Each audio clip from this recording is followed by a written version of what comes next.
दुनिया की बातों को दिल से मत लगाना, क्योंकि लोग तो अमरूद खरीदने से पहले भी पूछते हैं कि मीठे हैं ना, और बाद में खुद ही नमक लगा कर खाते हैं। हमारे प्यारे जी टीवी के सभी दर्शकों, हमारा परिवार के एक और खूबसूरत शाम में आपका दिल से स्वागत है, जिसमें हम वादा करते हैं आपको खट्टे मीठे यादों के नए गुलदस्ते देकर ही जाएंगे। कुछ लम्हे आपके होंगे, कुछ हमारी बातें होंगी, और इसी खूबसूरत सिलसिले के साथ शुरू करते हैं आज शाम का ये सफर। तो चलिए सब लोग आंखें बंद कीजिए और अपने अपने सांसों पर ध्यान केंद्रित कीजिए। शुरू करते हैं हम लोग आना पान।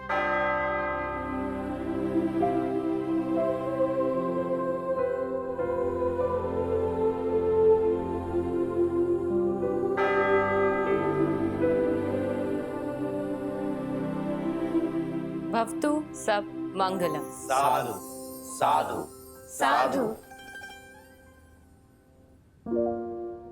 तो आज सबका दिन कैसा बीता, इससे बात कर ली जाए। तो आज सबसे पहले कौन बताएगा?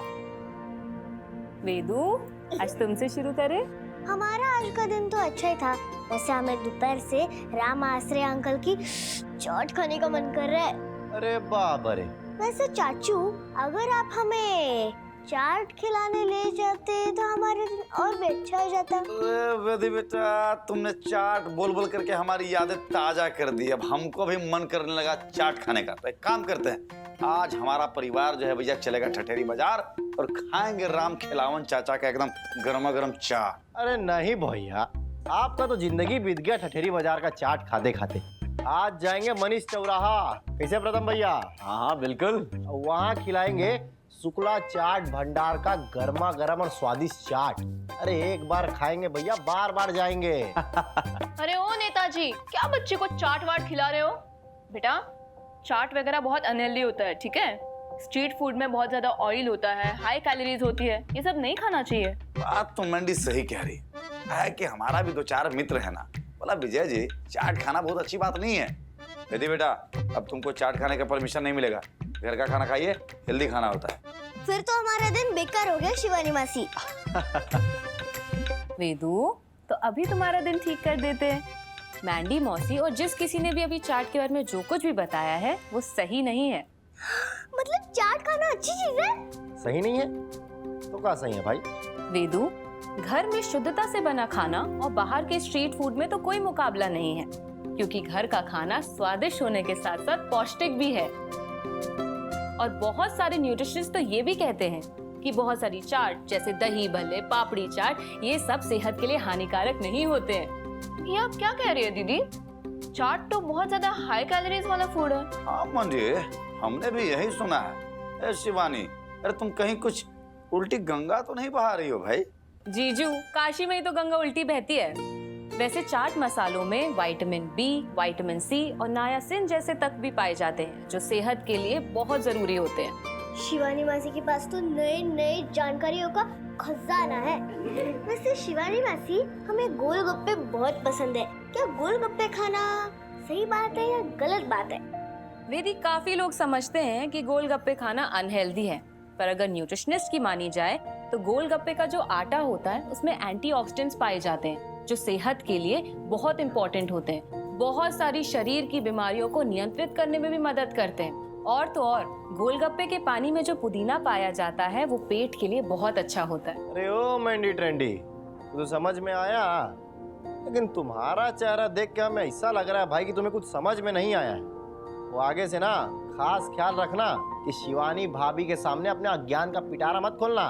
देखो नेता, ऐसा है, हमें अभी भी लगता है कि स्ट्रीट फूड जो है ना अनहाइजीनिक होता है, बहुत ज्यादा अनहाइजीनिक होता है। आता जाता कुछ है नहीं, लेकिन ज्ञान ऐसा देगी जैसे स्ट्रीट फूड में पीएचडी करके बैठी है।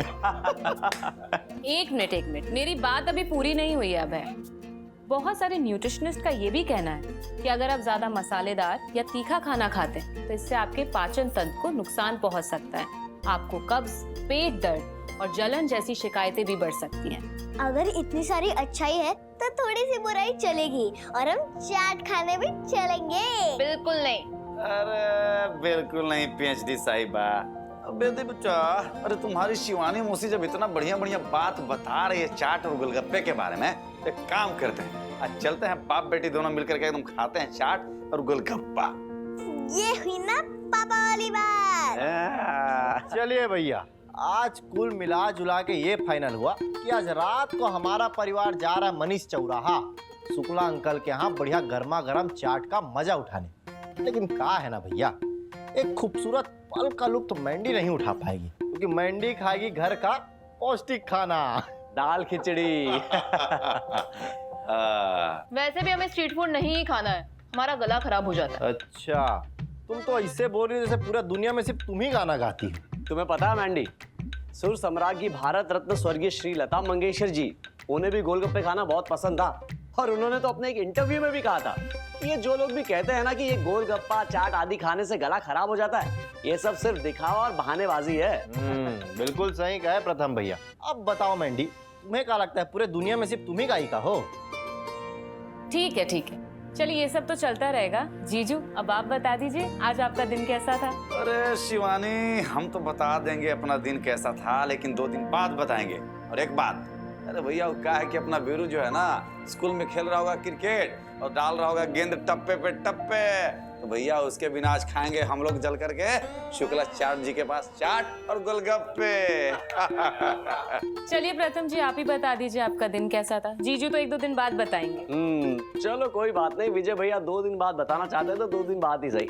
मैं तो फिलहाल बता देता हूँ भाई, मेरा दिन तो शानदार था। वो क्या है कि काशी में मेरे नुक्कड़ नाटक शुरू हो गए हैं और पहली बार मैं काशी में नुक्कड़ नाटक कर रहा हूँ, इसीलिए मुझे बहुत मजा आ रहा है और साथ ही बहुत कुछ सीखने को मिल रहा है। अरे ये तो बहुत बढ़िया बात है प्रथम बाबू।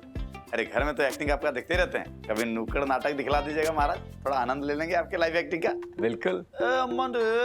अरे काहे मुंह लटका के बैठी हो भाई, अब थोड़ा सा स्माइल करो, माहौल को थोड़ा सा चिल करो और बता दो कैसा रहा तुम्हारा दिन आज का? जीजू हमारा तो दिन काफी नॉर्मल था, ऐसे बताने लायक कुछ है नहीं। नेताजी तुम बताओ तुम्हारा दिन कैसा था? अरे हमारा आज दिन तो बढ़िया था भाई, और चाट खा के और बढ़िया हो जाएगा। तुम चलोगी? जीजू अरे ठीक है भाई। शिवानी जी, अरे आप कब सुनाइएगा अपनी कहानी महाराज? अरे आपके स्वामी जी बता दिए, आप भी बता दीजिए कैसा रहा आपका दिन आज का? इससे पहले कि आज मैं अपने दिन के बारे में बताऊं, वैसे भी आज हमने खाने के ऊपर इतनी चर्चा कर ली है कि आज मैं वेदी और आप सभी को खाने के ऊपर एक बहुत सुंदर प्रसंग सुनाने चाहती हूँ। तो सुनाइए ना, शुभ काम में देरी का है। महाभारत के युद्ध के बारे में आप सभी ने तो सुना ही होगा। ये युद्ध 18 दिन तक चला।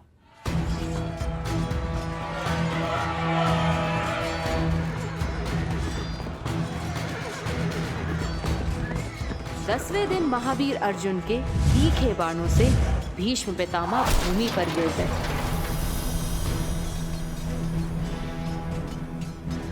अर्जुन ने बाणों से बनाई शैया पर ही उन्हें लिटा दिया था।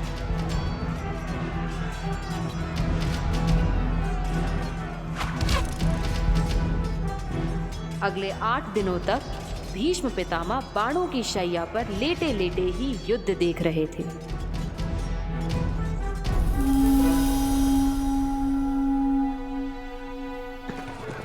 पांडवों की विजय के साथ युद्ध समाप्त हुआ और द्रौपदी के साथ 5 पांडव पितामह का आशीष लेने उनके पास आए। भीष्म ने उन्हें जो उपदेश दिया उसे महाभारत पुराण में शांति पर्व के नाम से जाना जाता है। भीष्म पितामह की उपदेश भरी बातें सुनकर द्रौपदी शांत नहीं रह पाई।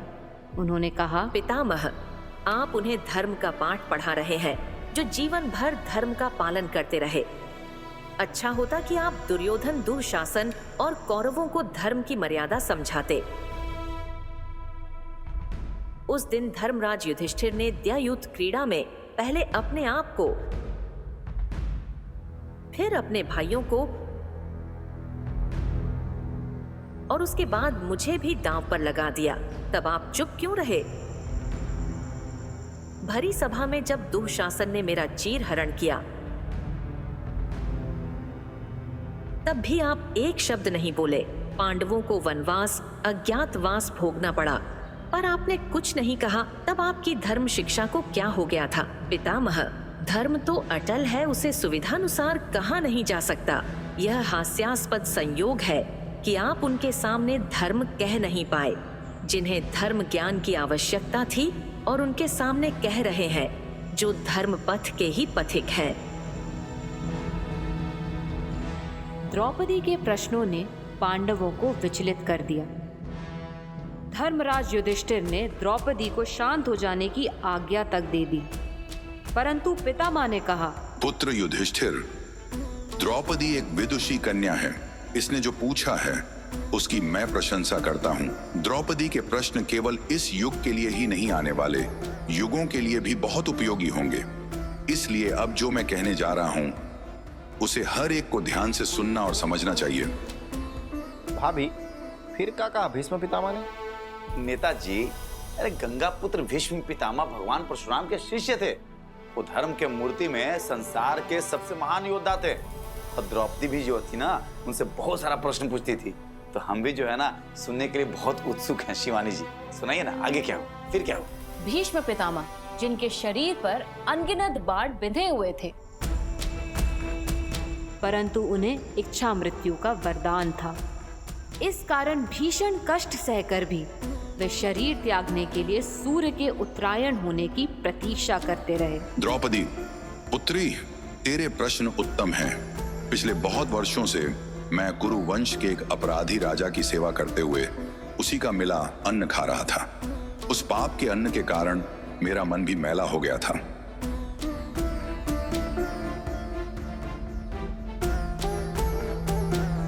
इस कारण धर्म को कह पाने की मेरी शक्ति क्षीण हो गई थी। अर्जुन के अनगिनत बाणों से मेरे शरीर का लगभग सारा मैला पापी रक्त बह गया। उस बहते खून के साथ मेरा मन निर्मल हो गया। धर्म की मर्यादा एक बार फिर लौट आई। इस कारण सदाचार पर उपदेश देने लगा।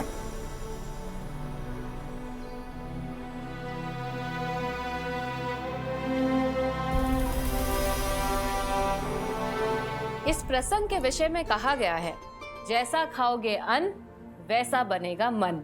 और तभी दुर्योधन जैसा अपराधी का अन्न खाकर गंगा पुत्र भीष्म पितामह का मन मैला हो गया था। उनकी धर्म निष्ठा मंद पड़ गई थी। इसीलिए कहते हैं कि घर का जो भोजन होता है ना, शुद्ध होता है और स्वादिष्ट होता है। लेकिन इसका मतलब ये नहीं कि बाहर का आप खाना नहीं खा सकते हैं, लेकिन कभी कभी। क्योंकि जब हम बाहर भोजन करते हैं, हमें ये नहीं पता होता है कि हमें भोजन करवाने वाला कितने शुद्ध आचरण वाला इंसान है। उसके भोजन से हमारा मन, हमारे विचार और हमारा धर्म उसी तरह मैला हो सकता है जिस तरह भीष्म पितामह ने कहा। समझे कुछ वेदी नानी कि मैंडी मासी क्यों मना करते हैं बाहर का खाना खाने के लिए? खैर तुम छोड़ो, तुम तो बच्ची हो। ये बात तो समझने चाहिए बड़े लोगों को, बुजुर्गों को। शिवानी भाभी, आप हमें एक बात बताइए, आप ये दोनों साइड कैसे बेटिंग कर लेते हैं भाई? इधर भी बोल लेते हैं, उधर भी बोल लेते हैं। अभय, हर बात के दो पहलू होते हैं, एक अच्छा और एक बुरा। मैं तुम्हारे सामने दोनों पहलू रखती हूँ, फिर तुम निर्णय लेना कि तुम्हें अच्छा चुनना है या बुरा। मेरा काम था तुम्हें बताना, जो मैंने तुम्हें बता दिया। आपके बताने के चक्कर में लगता है हमारी वेदी की चाट पार्टी कैंसिल हो गई। नहीं नहीं, चाट पार्टी होगी या नहीं होगी, और साथ में पापा भी चलेंगे। अरे बेटा, मन तो हमको भी कर रहा है, लेकिन वो क्या है कि अब आपको परमिशन जो है ना, आपकी शिवानी मौसी से लेना पड़ेगा। शिवानी मासी तो हमारी प्यारी मासी है, वो किसी भी बात को मना नहीं करती है ना शिवानी मासी? बिल्कुल। अब हम प्रथम मौसा के साथ पढ़ाई करने जा रहे हैं, और चाट पार्टी होगी या नहीं होगी? अरे बेटा होगी, तुम जाओ पढ़ाई चलो करो। प्रथम मौसा। चलो अब प्रथम भैया, हम भी आएगा क्लास? अरे हाँ, नहीं नहीं नहीं गुरु, बाद में क्लास कर लीजिएगा। अभी चल करके अपने प्यारे जी टीवी के दर्शकों का मेल और मैसेज पढ़ना है। हाँ चलिए।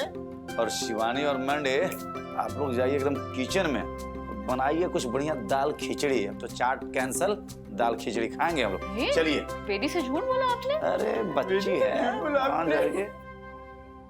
जी टीवी के आप सभी प्यारे दर्शकों को हमारा परिवार की तरफ से प्यार भरा नमस्कार। हमारे प्यारे दर्शकों, अब वो समय हो गया है कि हम आपके भेजे हुए मेल और मैसेज को पढ़ें। तो चलिए देखते हैं सबसे पहले वो कौन शख्स हैं जिन्होंने हमारा परिवार को मेल और मैसेज भेजा है। आज का पहला मैसेज हमें भेजा है करनाल हरियाणा से श्रीमती हरमनजीत जी ने। सत श्री अकाल हरमनजीत जी। नमस्कार नमस्कार। हरमनजीत जी लिखती हैं, जी टीवी का शो भाग्य लक्ष्मी हमें बहुत ज्यादा पसंद है। इसका हर एपिसोड हमने देखा है। प्लीज अब इसमें मलिष्का का सच सामने लाइए, क्योंकि मलिष्का के चक्कर में अब ट्रैक बहुत खींचा जा रहा है। हरमनजीत जी, आपको जी टीवी का शो भाग्य लक्ष्मी बहुत अच्छा लगता है, ये जानकर के हमें बेहद खुशी हुई।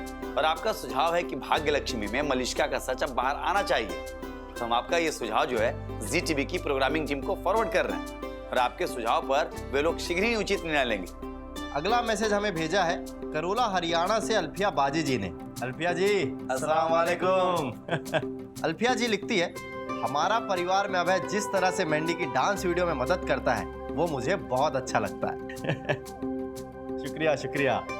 उन दोनों की नोक झोंक भी काफी पसंद आती है। अभय को देखकर मुझे अपने छोटे भाई की याद आती है। अरे बाबर, वो भी मुझे इसी तरह सताता था। अल्फिया जी, आपको हमारा परिवार अच्छा लग रहा है, इसके लिए बहुत बहुत धन्यवाद भाई आपका। और बात रही हमारी और मेंढिया की, तो का है ना अल्फिया जी, ये है हमारा परिवार और यहाँ ऐसा छोटा मोटा नोक झोंक भाई चलता रहता है। आप इसी प्रकार जी टीवी से जुड़े रहिए और हमारा परिवार को अपने सुझाव भेजते रहिए। धन्यवाद। अगला मैसेज हमें भेजा है कर्नाटका से श्रीमती सलमा जी ने। अस्सलाम वालेकुम सलमा जी। अस्सलाम वालेकुम। अस्सलाम वालेकुम। सलमा जी लिखती हैं, जी टीवी का शो जागृति मेरा फेवरेट शो है। इसकी कहानी बहुत मोटिवेशनल लगती है। सलमा जी, आपको जी टीवी का शो जागृति बहुत अच्छा लगता है, ये जान करके हमको भी बहुत अच्छा लगा। आप इसी प्रकार जी टीवी के साथ जुड़े रहिए और भेजते रहिए अपने सुझाव, अपनी शिकायत, अपनी प्रशंसा और अपने विचार, जिससे हम और आप मिलकर जी टीवी को इस देश का सबसे सर्वश्रेष्ठ चैनल बना पाए। बहुत शुक्रिया आपका। अगला ईमेल हमें भेजा है बांदा उत्तर प्रदेश से श्रीमती गीता सैनी जी ने। गीता जी नमस्कार। नमस्कार। आइए देखते हैं गीता जी क्या लिखती है। जी टीवी के सारे शो हमें बहुत अच्छे लगते हैं। मेरा पूरा परिवार जी टीवी का फैन है। क्या बात है। और हम सबको आपका हमारा परिवार और इसमें सुनाई जाने वाली कहानियां बहुत अच्छी लगती है। गीता जी, ये जान के हमें बेहद खुशी हुई कि आपको और आपके पूरे परिवार को जी टीवी बहुत पसंद है और इसी के साथ साथ आप जी टीवी के हर एक शो भी देखती है और हमारा परिवार में सुनाई जाने वाली कहानियां भी आपको बहुत अच्छी लगती है। अगला मैसेज हमें भेजा है, अरे बाप रे बाप, दिलवालों के शहर नई दिल्ली से श्री जितेंद्र जी ने। जितेंद्र जी लिखते हैं, जी टीवी के शो कुमकुम भाग्य में प्राची और रणवीर की कहानी आधी अधूरी बताई गई है। प्लीज उनकी कहानी को पूरा कीजिए। जितेंद्र जी, शिकायत भेजने के लिए आपका दिल से बहुत बहुत धन्यवाद। आपकी शिकायत पर जल्दी कार्रवाई की जाएगी और हम आपकी यह शिकायत जो है जी टीवी की प्रोग्रामिंग टीम को फॉरवर्ड कर रहे हैं और इसकी सच्चाई हम खुद भी जांच करेंगे। यदि कहानी आधी अधूरी छोड़ने का कोई कारण होगा तो उसे भी मैसेज करके सूचित कर दिया जाएगा। अगला मैसेज हमें भेजा है नवादा बिहार से मुस्कान करीम जी ने। मुस्कान जी अस्सलाम वालेकुम। मुस्कान जी लिखती है, जी टीवी के शो वसुधा में करिश्मा के सामने अविनाश एकदम कमजोर लग रहा है, पर वसु और देवांश की जोड़ी मस्त लग रही है। मुस्कान जी, ये जान के हमें बेहद खुशी हुई कि आपको जी टीवी का शो वसुधा बहुत पसंद आ रहा है। और मुस्कान जी, जो बात रही अविनाश और करिश्मा की जोड़ी की, तो आप बिल्कुल भी चिंता मत कीजिए। हम आपका यह शिकायत फटाफट से जी टीवी के क्रिएटिव टीम को फॉरवर्ड कर रहे हैं और हमें पूरा भरोसा है भाई कि वो शीघ्र ही इस पे निर्णय भी लेगी। तो हमारे प्यारे जी टीवी के दर्शकों, अब आपके भेजे हुए मेल और मैसेज पढ़ने से हम यहीं विराम लेते हैं। और हाँ, आप जो हमारा परिवार को हर सप्ताह अपना मेल और मैसेज भेजते हैं ना, हम उसी में से एक लकी ड्रॉ निकालते हैं और जो लकी ड्रॉ के विनर होते हैं उनको हम अतिथि बना करके हमारा परिवार के बीच बुलाते हैं। तो बस अगला नंबर आपका भी हो सकता है। उसके लिए इतना ही करना है कि आप भेजते रहिए हमारा परिवार के मेल और व्हाट्सएप पर अपने सुझाव, अपनी शिकायत, अपने विचार और अपनी प्रशंसा। तो चलिए, इससे पहले कि हम और अब है हमारा परिवार के बीच में जाए, आपको आज जी टीवी पे प्रसारित होने वाले सारे शोज की जानकारी फटाफट दे देते हैं। तो सबसे पहले देखिए शाम 7 बजे जी टीवी का एक प्यारा शो, बस इतना सा ख्वाब। भाई आपको दिखाते हैं इस शो की कुछ प्यारी सी झलकियां। अनिका, आज हमने तुम्हें थप्पड़ नहीं मारा, अपने आप को मारा है, अपनी परवरिश को मारा है, पर अब और नहीं। हमने फैसला कर लिया है अनिका, हम काम करेंगे। हम तुम्हारी जॉब की बात एक बढ़िया से पार्लर में करने वाले हैं। तुम्हें एक एड्रेस भेज देंगे, तुम बस कल सुबह 10 बजे वहां पहुंच जाना। फिर शाम 7:30 बजे देखिए कैसे मुझे तुम मिल गए। आइए दिखाते हैं इस शो की कुछ झलकियां।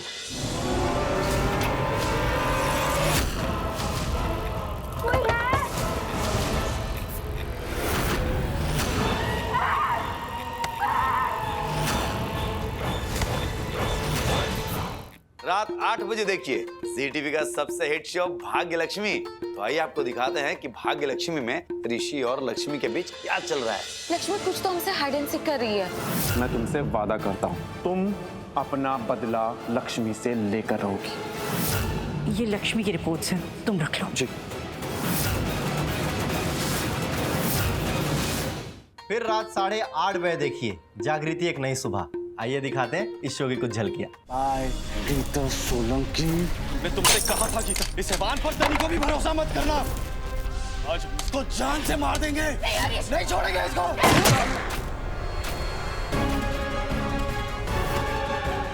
रात 9 बजे देखिए जी टीवी का एक और खूबसूरत शो कुमकुम भाग्य।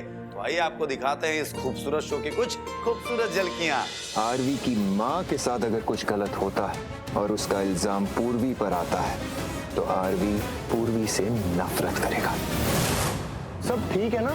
पता नहीं यार, अजीब सा डर लग रहा है। ऐसा लग रहा है जैसे छूने वाला है। फिर रात 9:30 बजे देखिए जी टीवी का एक बेहतरीन शो जाने अनजाने हम मिले।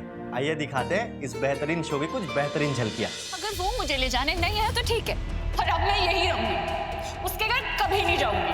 बात तो तुम हमारे साथ कोऑपरेट कर रहे हो, ना ही तुम हमारी मदद कर रहे हो, इसलिए मुझे तुम्हें अभी पुलिस के हवाले करना पड़ेगा। पुलिस? सर मैं क्या आपको कोई चोरों चुका दिखता हूँ? तेरी तो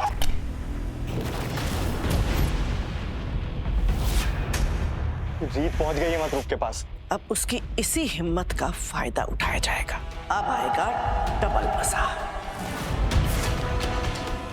अरे महाराज काहे पड़े हैं जिंदगी की दुविधा में? अरे जिंदगी का मजे लीजिए और देखिए ना हमारी प्यारी वसु को रात 10 बजे शो वसुधा में। तो आइए आपको दिखाते हैं वसुधा की कुछ प्यारी झलकियां। हमने तुम्हें आज शाम तक का समय दिया था, क्या सोचा तुमने? देवियों को वसुधा जी कुछ बोले उससे पहले मैं कुछ कहना चाहता हूँ। कहो। मैं ये शादी नहीं करना चाहता। देव, इसे अभी के अभी नौकरी से निकाल दिया जाए। फिर रात 10:30 बजे देखिए जी टीवी का नंबर 1 शो यानी कि जमाई नंबर 1। आइए दिखाते हैं इस शो की कुछ झलकियां। जो कुछ भी हुआ वो इसकी वजह से हुआ, आपकी वजह से हुआ। क्यों नानी? मैं तो सिर्फ तेरी शादी कराना चाहती थी। शादी शादी शादी अब क्यों पड़ी है मेरी शादी के पीछे? मुझे नहीं करनी शादी। रीति तू क्या बोल रही है? पूरी जिंदगी अकेले रहूंगी लेकिन शादी नहीं करूंगी।